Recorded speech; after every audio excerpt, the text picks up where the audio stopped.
Hi, if you're considering opening your own recruiting and staffing firm but not sure which model works for you, stay with me. I will help you get through this process. There are three types of searches. Contingent, meaning you get paid if you fill the role.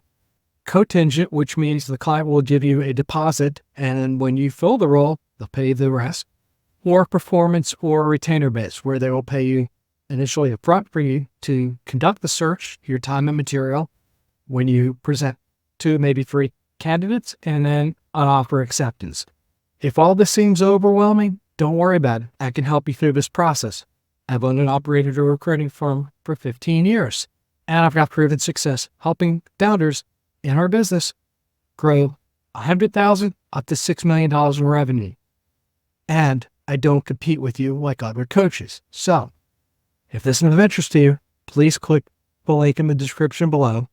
I look forward to meeting you. Thanks for watching.